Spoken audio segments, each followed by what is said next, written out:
एक जंगल में टुनटुनी चिड़िया और काली कौवी रहा करती थीं। उन दोनों की दोस्ती काफ़ी अच्छी थी।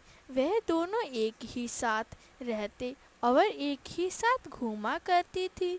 टुनटुनी को अपनी दोस्त काली कौवी पे बहुत ज़्यादा विश्वास था।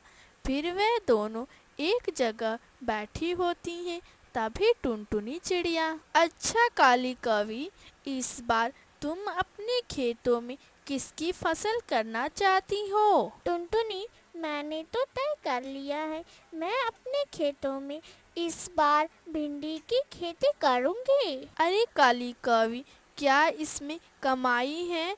क्या कहीं बाजार में भिंडी की मांग नहीं हुई तो हमारी सारी मेहनत बर्बाद हो जाएंगी? नहीं मेरी दोस्त, तुम बिल्कुल चिंता मत करो। मेरे पति कालू कौवा है ना, वह एक व्यापारी हैं। उन्होंने मुझे सलाह दिया है कि मैं अपने खेतों में भिंडी की खेती करूं। ये तो काफ़ी अच्छा हुआ। फिर तय हुआ, हम दोनों अपने खेतों में भिंडी की फसल उगाएंगे। फिर इस तरह से कहकर दोनों दोस्त अपने अपने घर चली जाती हैं। फिर अगले दिन दोनों खेतों पे जाती हैं और दोनों अपने खेतों में खुदाई करती हैं और उसमें बीज डाल देती हैं। तभी काली कौवी, अच्छा, चलो ये तो काम हो गया। बस अब हमारे खेतों में अच्छा सा फसल आ जाए। हाँ, आखिर हम दोनों ने इतना मेहनत जो किए हैं। अब चलो काली कौवी, अब हम रोज रोज पानी देने आया करेंगे अपने खेतों में। इस तरह से कहकर दोनों अपने अपने घर चली जाती हैं। इसी तरह से 2-3 महीना गुजर जाते हैं। फिर एक दिन कालू कौवा आ जाता है। आजी, आप आ गए। आप तो बड़े दिनों बाद आए हैं घर पर। हाँ काली कवि, इस बार बहुत ज्यादा काम पड़ गया था, इसीलिए मैं आ नहीं पाया। अच्छा काली कवि, मैंने तुम्हें कहा था कि तुम इस बार भिंडी का फसल लगाना। क्या तुमने उगाई है भिंडी का फसल? हाँ कालू जी, चलें, मैं आपको अपने खेतों में लेकर चलती हूँ। इतना कहकर काली कौवी कालू को खेतों पे लेके जाती है। कालू कौवा अपना फसल लेकर बोलता है, अरे काली कवि, ये क्या, अपना फसल कितना खराब हुआ है। देखो कितना दूर दूर फसल लगा है हमारा। तभी उसकी नजर टुनटुनी के खेतों पे जाता है। तभी कालू कौवा, अरे काली कवि, ये किसका फसल है जो इतना हरा भरा और इसमें सब्जियां भी कितनी सारी लगी हुई हैं। आजी, ये खेत मेरी दोस्त टुनटुनी चिड़िया की है। वह अक्सर खेतों में पानी देने आया करती थी और मैं आलस की वजह से नहीं आती थी पानी देने, इसीलिए हमारी फसल इतना खराब हुई है। इस तरह से एक दूसरे से बातें करते हैं। फिर वे दोनों घर पर आते हैं। तभी कालू कौवा के दिमाग में कुछ खुरापाती आइडिया आता है।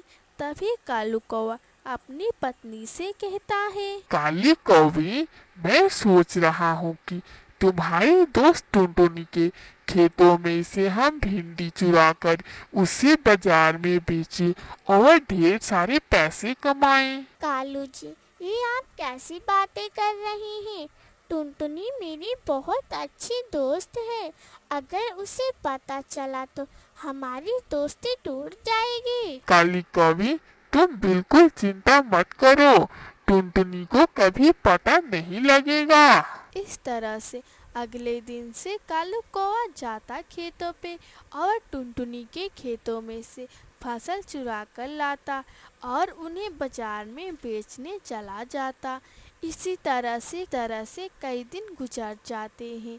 तभी वे एक दिन दोनों पति पत्नी टुनटुनी चिड़िया के खेतों में फसल चुरा रहे थे। तभी उधर से कबूतरी गुजर रही होती है, उन दोनों को देख लेती है।